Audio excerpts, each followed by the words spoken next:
My own son texted, "You're not invited. My wife doesn't want you here." I stayed away, but not quietly. At the reception, one envelope stopped the music and shattered their perfect day. But what came after will shock even those who thought they'd seen everything. But first, let's go back to the beginning. The kitchen clock ticked softly in the background as Sharon sat at the small wooden table she kept for over 20 years. The tea in her favorite blue porcelain cup had long since gone lukewarm, but she sipped it anyway, savoring the quiet of the morning. It was a ritual she rarely missed, one of the few moments of peace she allowed herself before the weight of the day settled in. At 67, life had slowed down, but her heart had been racing with anticipation all week. Edward's wedding was just days away, and though her son had been strangely distant, Sharon clung to the thought that soon she would see him in a tuxedo, smiling as she had once imagined on his high school graduation day. When her phone buzzed on the counter, Sharon's face lit up with a smile. Edward rarely texted her directly these days. Angela was usually the one who passed along quick notes or reminders, but today, it seemed, was different. She wiped her hands on her apron and picked up the phone, already imagining the words inside. Perhaps he wanted to tell her which pew she'd be seated in, or maybe he was finally reaching out to share something tender, something reassuring. Her thumb unlocked the screen, and the world tilted. "You're not invited. Angela doesn't want to see you here." The words seared into her vision, stark and merciless. For a moment, Sharon thought she had misread them. She blinked, rubbed her tired eyes, and read again. No, there it was, plain, unyielding, brutal. Her son's name hovered above the sentence, confirming the sender. It was Edward. Her Edward. The boy she had raised with trembling hands and iron determination. Her fingers went slack, and the phone clattered against the table. The teacup wobbled dangerously before settling. Sharon's breath came in shallow bursts, the air in the room suddenly too thin, too heavy. 1,000 images flashed through her mind. Edward as a toddler running barefoot across the yard, Edward clutching her hand on his first day of school, Edward beaming the day she surprised him with a second-hand car so he wouldn't have to take the bus to work.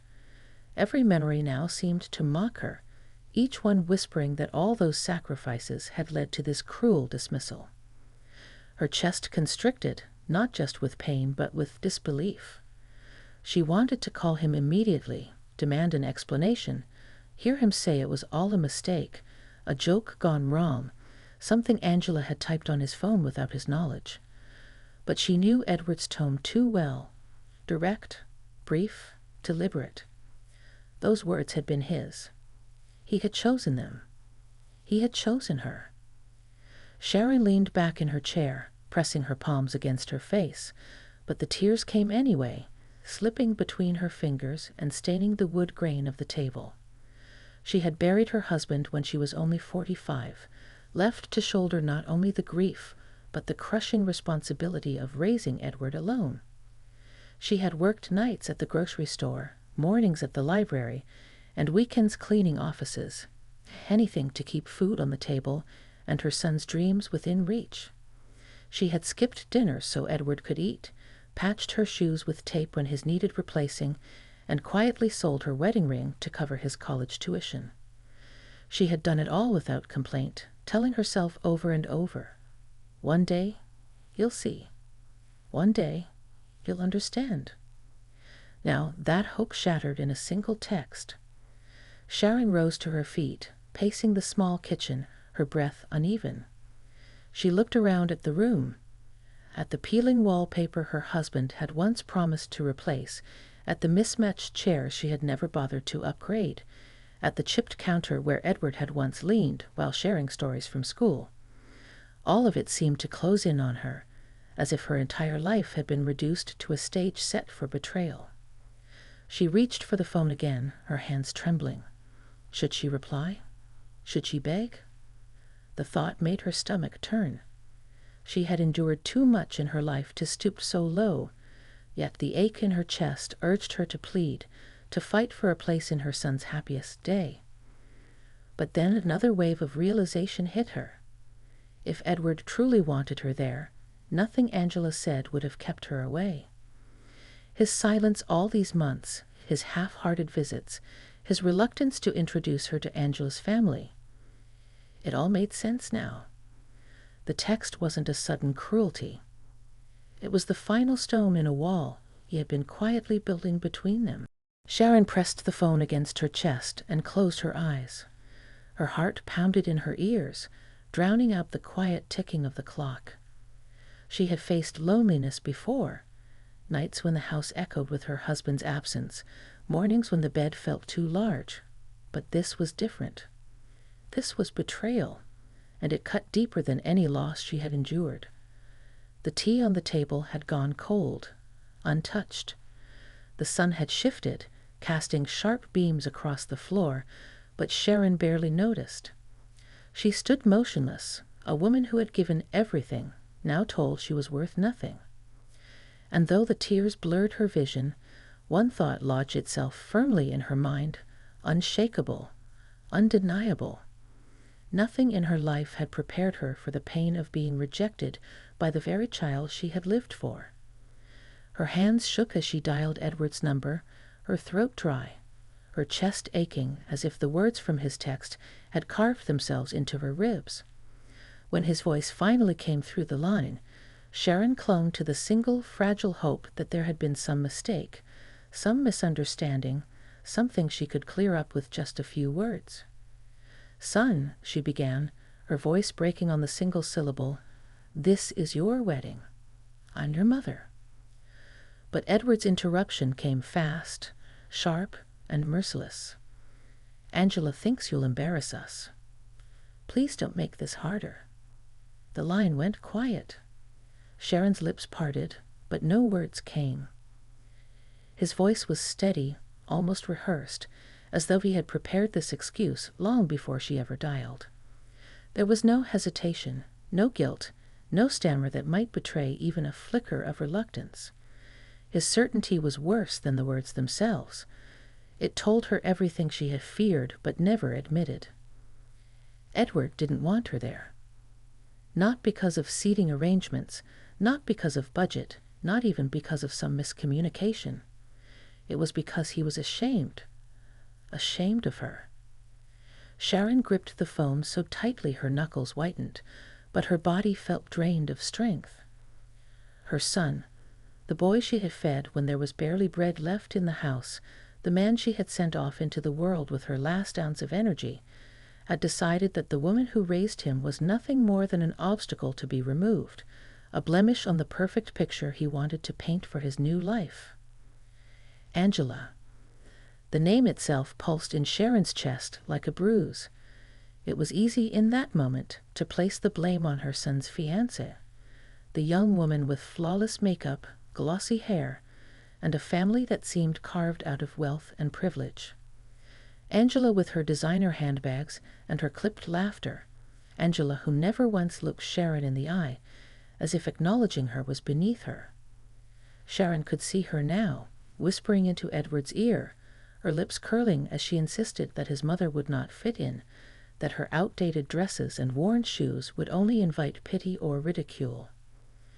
But beneath the fury at Angela, a darker, more poisonous hatred began to take root.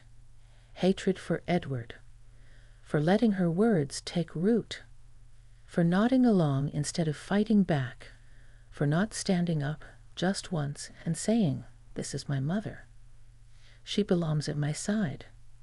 Sharon pressed the phone to her ear, listening to the hollow silence after his curt reply, but she could not bring herself to speak. There was too much pain, too much anger, too much history pressing against her throat. The silence stretched until Edward muttered something about needing to go and ended the call. The screen went dark.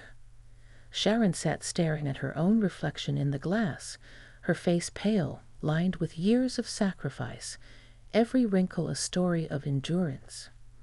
And now all those years had been reduced to this: a liability, an embarrassment, a shadow Edward wanted to erase.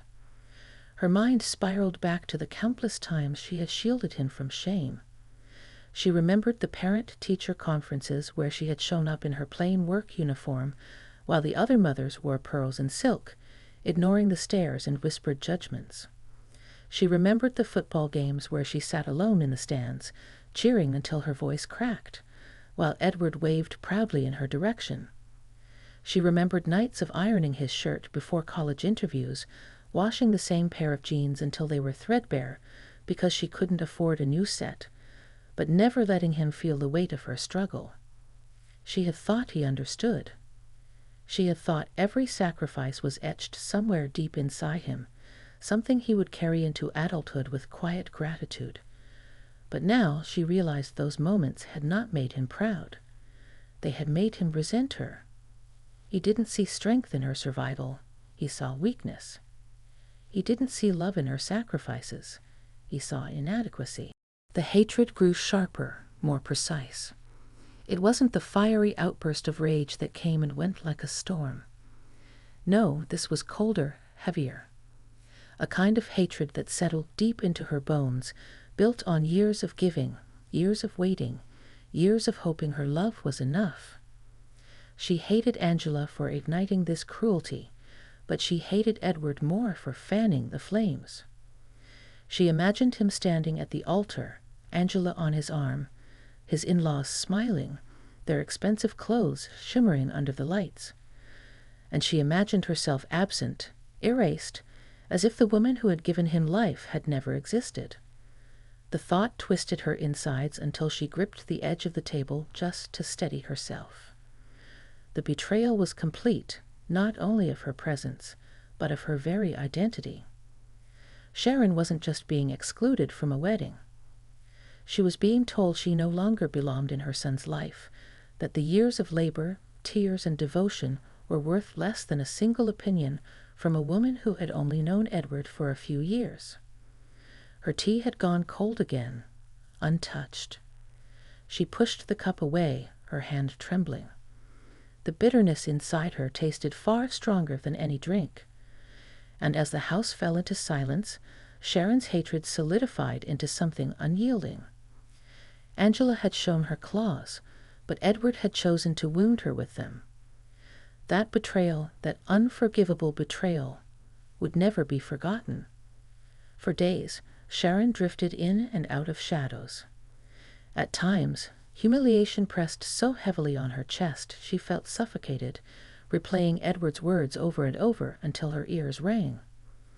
Then came rage, sudden and blistering, hot enough to make her fists clench and her heart race.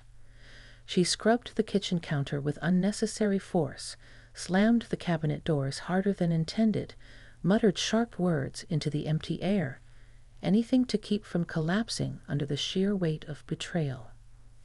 Each night she lay awake staring at the ceiling, thoughts circling like vultures. Edward had cast her aside, yes. Angela had sneered at her modest life, yes. But deeper than the insult itself was the gnawing certainty that they both believed her powerless. They had decided she was nothing more than an old woman on the sidelines, someone easy to ignore, easy to erase.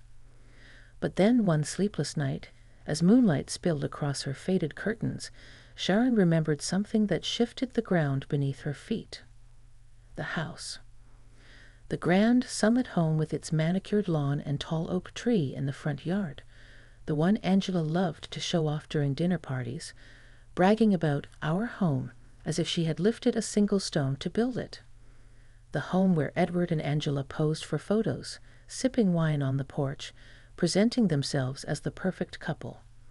That house wasn't theirs. It was hers. Legally, entirely, undisputedly. Sharon had bought it after her husband's death, pouring the last of her savings and the small insurance payout into a property that would protect Edward's future. She had signed the papers herself, her name etched in bold, black ink across every page. At the time, she had told herself it was an act of love. She wanted Edward to live without the fear of rent, to have a roof over his head as he began his adult life. She had never once demanded $1 from him, never once reminded him whose name was on the deed. Because she believed love was stronger than ownership, because she thought gratitude ran deeper than entitlement. And yet, Angela had strutted through those halls as if she were queen of a castle. Edward had walked proudly through the neighborhood, claiming the respect that came with the house's appearance, never once acknowledging the woman who made it possible. The house had become their symbol of success, their proof of superiority, while Sharon remained in her modest home on the other side of town, watching quietly, never intruding. The memory festered, fueling her anger until it burned with a frightening clarity. How dare they? How dare Angela boast about a life built on Sharon's sacrifices? How dare Edward banish the very woman who had given him not just his life, but the foundation on which his new one stood? Sharon's humiliation began to shift, hardened into something unbreakable. She was no helpless widow, no irrelevant relic to be brushed aside. She was the legal owner of the very ground they stood on, the walls they decorated, the bed they slept in. Her power was written in ink, locked in county records, secured by law. And they hadn't even thought about it. The more Sharon considered it, the more her anger sharpened. She realized Edward and Angela had grown so comfortable, so entitled, that they had convinced themselves the house was theirs by right. They had never asked about paperwork, never wondered why the mortgage bill never came in Edward's name, never questioned why Sharon sometimes stopped by to check the gutters or call the landscaper. They had accepted the gift without gratitude and assumed permanence where none existed. Sharon thought back to the countless times she had watched Angela host her friends in that house. Angela, pouring wine into crystal glasses, bragging about her perfect home, her manicured lawn, her elegant lifestyle. Not once had Sharon seen her acknowledge the truth, that without Sharon's sacrifice, Angela would be living in a cramped apartment, sharing walls with neighbors she looked down upon. The injustice of it all fueled Sharon's resolve. They thought she was powerless, too timid to ever use the strength she had. But they had miscalculated. Sharon had spent a lifetime being underestimated by wealthy neighbors, by employers who thought a widow couldn't endure double shifts, by society itself. And each time she had proven them wrong. This time would be no different. She could feel it now, for humiliation transforming into something sharp and steady, a blade honed by years of sacrifice and survival. Anger had given her clarity. She wasn't going to plead for a seat at Edward's wedding. She wasn't going to beg Angela for approval. She wasn't going to explain her worth to people too blind to see it. Instead, she would remind them of the truth written on property deeds, remind them of the power they had taken for granted, remind them that Sharon was not some weak, discarded woman, but the very foundation of the life they flaunted. The thought steadied her, almost calmed her. She sat down at the kitchen table, hands folded neatly, breathing slower, deeper. The tears that had once blurred her vision dried away. In their place came a new fire, controlled, focused, unstoppable. If Edward and Angela thought they had buried her beneath shame, they were about to learn just how wrong they were. The morning of Edward's wedding dawned clear, the sunlight spilling across Sharon's curtains like a cruel reminder of the day she had been banished from. The world outside buzzed with normalcy. Cars passing, neighbors watering their lawns, birds calling from the trees. But inside her small home, the air felt unnaturally still, heavy with the silence of choice. Sharon sat at her vanity, staring at her reflection. The woman in the mirror was not broken, though the lines etched into her face carried decades of struggle. Her eyes were dry. There were no more tears left. She had shed them in the nights leading up to this morning, soaking her pillow in the loneliness of betrayal. Today, however, Her heart beat steady, her breathing calm. Grief had burned itself out, leaving something sharper in its place: resolve. She opened her wardrobe and selected a navy dress, not flashy, not modern, but dignified. It had been her husband's favorite once, a dress he had insisted made her look like she belonged among senators' wives. Sharon smoothed the fabric down her frame, straightened her shoulders, and fastened the pearl earrings she had almost pawned years ago during the worst of their financial struggles. She dressed not for the wedding she had been denied, but for herself. This day demanded poise, not pity.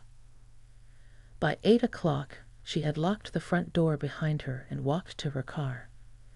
The drive to the county clerk's office was quiet, the hum of the engine steady beneath her hands. As the city streets blurred past, Sharon thought of Edward and Angela preparing for their perfect ceremony: the white dress, the polished shoes, the photographers waiting to capture their smiles. They had no idea that another event was unfolding simultaneously, one that would change their triumph into ashes. The clerk's office was an unassuming building with sterile walls and the faint smell of paper and ink. Sharon entered with a steady gait, her heels clicking against the floor. She approached the counter, sliding the property documents across to the clerk without hesitation. Her signature was already in place, neat and decisive. "I want the house listed for immediate sale," she said firmly. Her voice carried none of the wavering sadness that had once marked her calls to Edward. It was the voice of a woman who had made her choice and would not look back.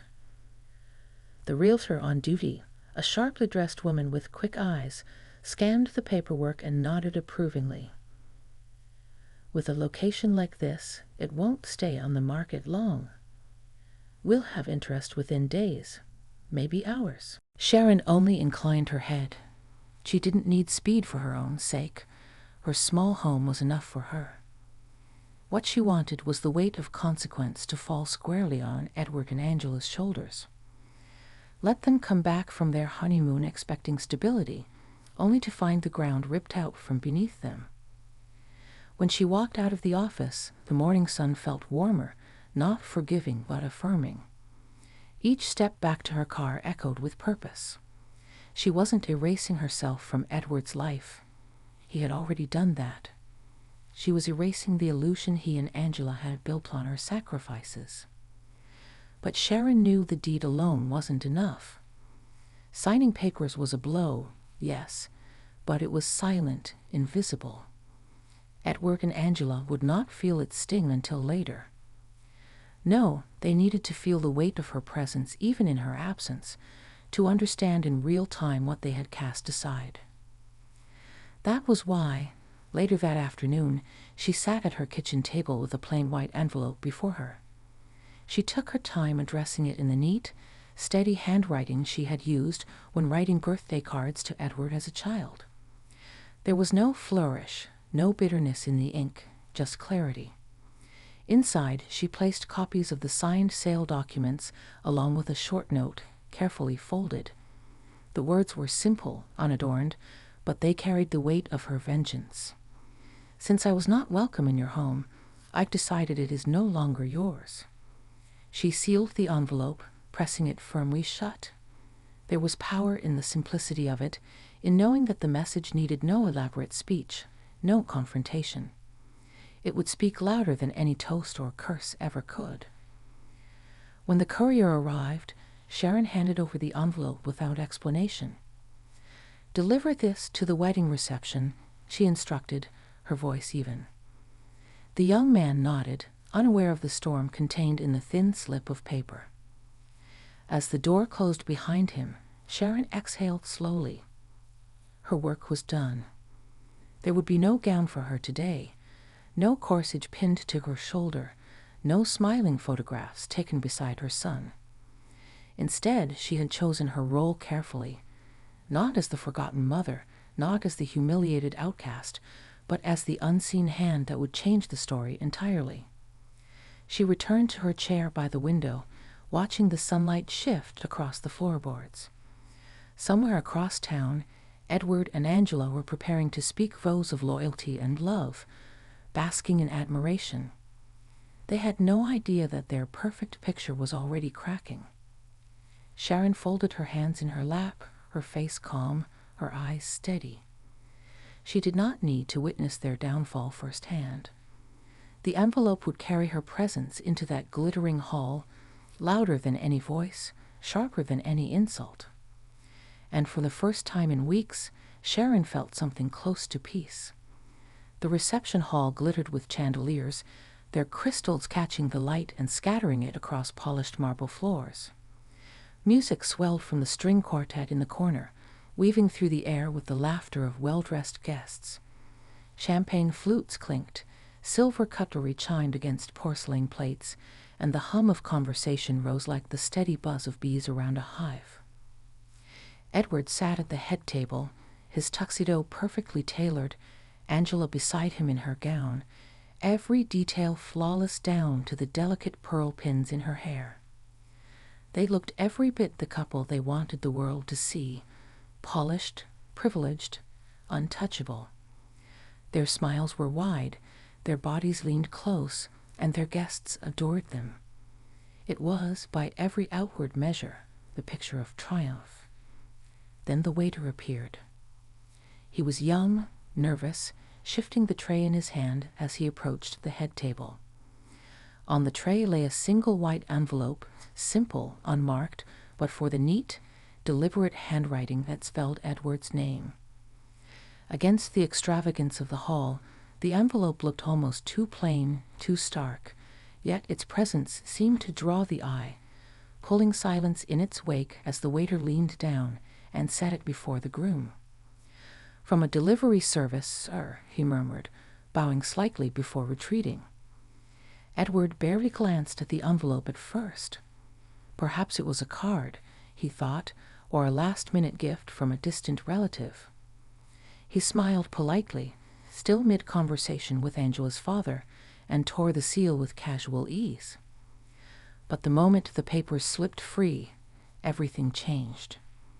His eyes flickered over the first page, scanning the legal jargon. Confusion wrinkled his brow. His lips parted slightly, as though he were struggling to form a question no one else could hear. Then the words settled in, sinking like lead into his chest. His face drained of color, the blood leaving him so quickly that he seemed to age years in seconds. Angela leaned over, whispering, "What is it?" Her voice was sharp but soft, meant only for him. He didn't answer. His hands trembled slightly as he turned to the second sheet, his breath catching at the sight of the bold signatures at the bottom. Sharon Whittaker. Attached to the documents was a note, written in the same steady hand that had once scrawled birthday wishes across cards and tucked them into his school lunches. The words were short, almost tender in tone, yet they cut sharper than any blade. "Since I wasn't welcome in your home, I've decided it's no longer yours. With love, Mom." The room seemed to exhale at once. Conversation faltered, laughter cut short, forks froze midair. Angela gasped, her manicured hand flying to Edward's arm, nails digging into his sleeve. Her eyes darted across the text, and for the first time all night, her composure cracked. She drew in a sharp breath, her face twisting with disbelief and a flicker of panic. Around them, the guests stirred. Murmurs rippled across the tables like a wave, growing louder with each second. "What's going on?" Someone whispered. "What is it?" asked another. A cousin craned her neck to catch a glimpse, while Angela's mother leaned forward, her expression tightening as she saw the papers. Edward lowered the documents slowly, his hands shaking, his throat working as if he were swallowing glass. His jaw clenched, then unclenched, but no words came. The boy who had once been the pride of his mother's heart, now sitting as a groom at the head of a hall full of people, looked small, diminished, humiliated. Angela turned toward him, her voice sharper now, though hushed with urgency. Tell me this isn't real. Tell me it's a mistake. But the silence in Edward's eyes was enough. He didn't have to speak. The truth was written across his face, in the pallor of his skin and the tremor in his hands. Sharon's absence thundered louder than any toast. She wasn't there to raise a glass, to bless her son's marriage, to cry tears of pride. Yet in that moment, her presence filled every corner of the hall, undeniable, inescapable. The envelope, resting innocuously between crystal glasses and half-finished plates of salmon, became the centerpiece of the evening. The music faltered. The quartet, sensing the shift in atmosphere, drew their bows across strings more softly, uncertainly, until the notes faded into silence. The clinking of cutlery stopped. Guests exchanged uneasy glances, whispers thickening into speculation. Edward's uncle leaned toward another guest, muttering, "That's his mother's handwriting, isn't it?" Someone else murmured, "Didn't she buy that house?" The gossip bloomed like wildfire, spreading through the room in hushed tones and wide-eyed looks. Angela sat stiffly, her hand still clutching Edward's arm, her nails leaving faint marks on the fabric. Her lips moved soundlessly, as though she were calculating, weighing possibilities, desperately searching for a way to control the narrative before it slipped too far from her grasp. But it was already gone. The silence was suffocating now, the kind that pressed against the chest and made the air heavy. And in that silence, the truth screamed louder than any accusation. Sharon had not needed to attend the wedding to make her statement. She had spoken through paper and ink, through a single envelope carried in by a waiter who hadn't even known the weight of what he delivered. Edward stared down at the note again, his eyes tracing the words over and over as though they might change if he looked long enough. But they didn't. They never would. The sentence was final, sharp as a gavel striking wood. And as the hall simmered with whispers, as champagne flutes sat untouched and silverware gleamed under crystal light, the memory of Sharon's exclusion transformed into something else entirely. She was no longer the absent mother. She was the storm they had tried to ignore, the reckoning they had invited through cruelty. Her silence roared. The house was quiet when the phone rang. Sharon sat at her kitchen table, her fingers curled around a mug of tea gone cold. She didn't rush to answer. She knew who it would be. She let the first call ring itself into silence, then the second, then the third. By the fourth, she lifted the receiver with deliberate calm, pressing it to her ear. Edward's voice cracked through the line, ragged with desperation. "Mom, please, we have nowhere to go. Why would you do this?" Sharon closed her eyes, inhaling slowly. For years, she had braced herself for the moment her son might finally understand the depth of her sacrifices. She had imagined apologies, gratitude, recognition. But never this, never a plea wrapped in fear. Her tone when she spoke was steady, unyielding, the voice of a woman who had carried storms and outlived them. "You told me I wasn't welcome, Edward. Family doesn't shut the door on each other. I only gave you what you gave me." Silence crackled between them, heavy and suffocating. She could hear his breathing on the other end, fast, uneven, the sound of a man unraveling. For the first time in years, the balance of power had shifted. He was no longer the confident groom in a polished tuxedo, no longer the man who thought himself above his mother. He was a frightened child again, clinging to her voice like a lifeline. Angela's muffled voice cut through the background, shrill with panic. "Ask her again. Tell her she can't do this. She wouldn't." Then sharper, colder. "Edward, fix it." The words only deepened Sharon's resolve. For years, Angela had treated her with veiled disdain, reducing her to nothing more than an inconvenience. And now, in the ruins of her pride, Angela revealed her true fragility. The woman who had built her image on status and appearances was watching her perfect world collapse, and all her polished charm could not save her. Sharon imagined them in that very moment. Angela pacing, her nails digging into her palms, her flawless facade shattered. Edward, slumped in defeat, finally realizing that the house he paraded as his own had always rested in his mother's hands.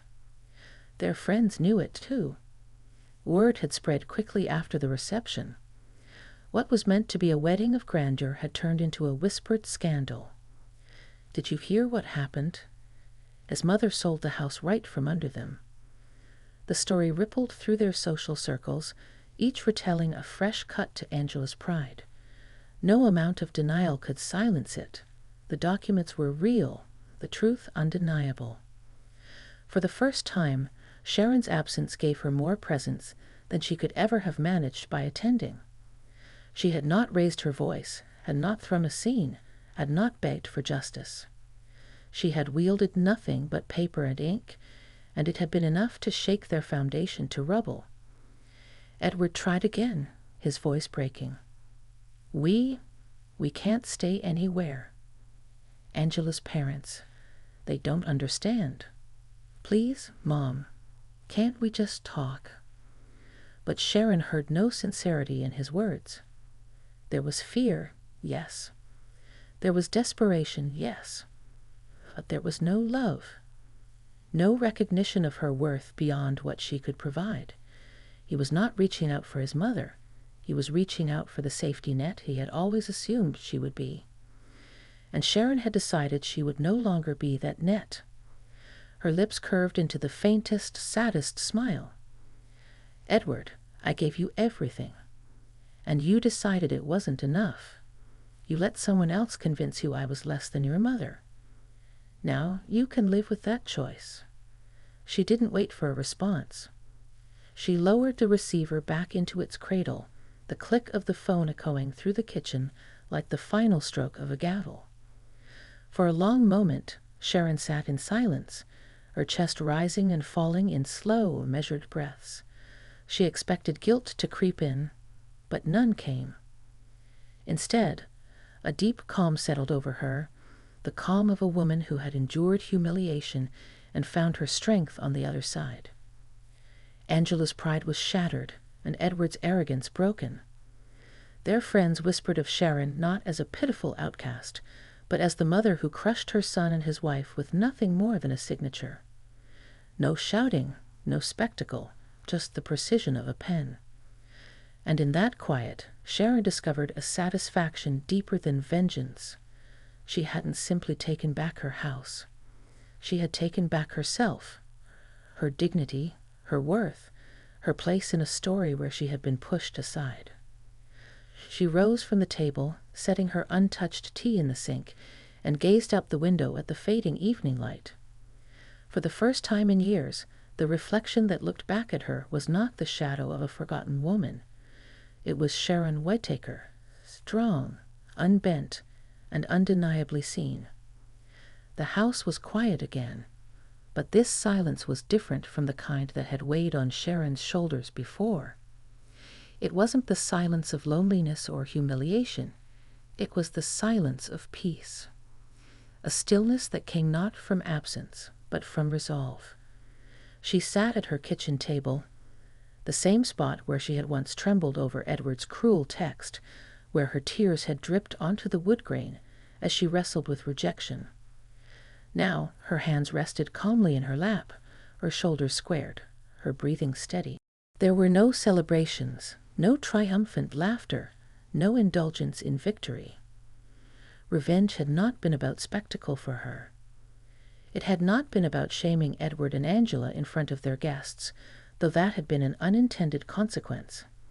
It had been about justice, about reclaiming the dignity that had been stripped from her with a single sentence typed on a glowing phone screen, about proving, if only to herself, that she had never been powerless, no matter how they tried to make her feel. She thought of Edward, her son, her only child, the boy she had once rocked to sleep, pressing her lips to his forehead, whispering promises of safety and love. the man who had grown into arrogance under Angela's influence, who had allowed pride to smother gratitude. He had humiliated her, cast her aside as if she were nothing more than a burden. Yet even in her quiet fury, Sharon felt no glee at his downfall. There was no pleasure in picturing his frantic phone calls, no satisfaction in imagining Angela's tears of panic. What lingered in her heart was not cruelty. It was clarity. They had believed her weak. They had mistaken her silence for surrender, her humility for insignificance. They had mocked the modest life she built, forgetting that it was that same life, that same strength, that had carried Edward to where he stood. And when they tried to erase her, she had reminded them that she was still the foundation, the root, the stone they could not ignore. As Sharon rose from her chair, she caught her reflection in the small mirror by the window. The woman staring back at her was not the one who had once wept over exclusion. This woman's eyes carried a sharpness, a steadiness. Her lips curved in the faintest trace of a smile, not smug, not triumphant, but calm, as though she had finally settled something inside herself. She walked slowly through the rooms of her small home, fingers trailing lightly across the furniture. This house, modest as it was, had always been hers. Unlike the grand house Edward and Angela had flaunted, there were no illusions here, no pretenses of wealth or power. Every crack in the wall, every faded cushion, every framed photograph spoke of her truth, survival, sacrifice, and strength. She had lived her life honestly, endured storms without bending, and even when abandoned, she had not broken. She paused by an old photograph on the mantel. Edward at 12 years old, grinning wide with missing teeth, his arm draped clumsily around her shoulders. In the picture, she was younger, tired but smiling, her eyes filled with hope for his future. She let her fingers brush against the glass. That boy was gone, swallowed by choices and pride. Yet the woman who had raised him remained, and she had reclaimed what was hers. Never again, she whispered to herself, her voice steady, almost like a vow. Never again would she beg for a place in someone else's life. She would not plead for love that was conditional, nor would she shrink to fit inside the narrow spaces others offered her. If doors closed, she would not stand outside knocking until her knuckles bled. She would turn away, build her own doorway, her own home, and lock it firmly behind her. There was peace in that thought, a kind of liberation Sharon had never known before. For decades, her identity had been tethered to being a mother, to giving, to sacrificing without measure. Now she realized she was more than what Edward chose to acknowledge. She was her own strength, her own name, her own life. Outside, dusk fell quietly, painting the sky in shades of gold and violet. Sharon stood at the window, watching the light fade, and for the first time in a long time, she felt no fear of what tomorrow would bring. She didn't need anyone else to define her worth. She had proven it herself, in silence, with dignity, with the stroke of a pen that carried more power than 1,000 shouted words. And as the evening shadows deepened, Sharon drew in a slow breath, exhaling with a calm finality. The past had been cruel, but it no longer chained her. The betrayal had scared her, but it no longer defined her. She had reclaimed her story. Justice, not revenge. Dignity, not bitterness. Strength, not weakness. She turned away from the window, her steps light, her heart steady. The world outside could whisper and speculate, but inside, Sharon Whittaker had found her closure.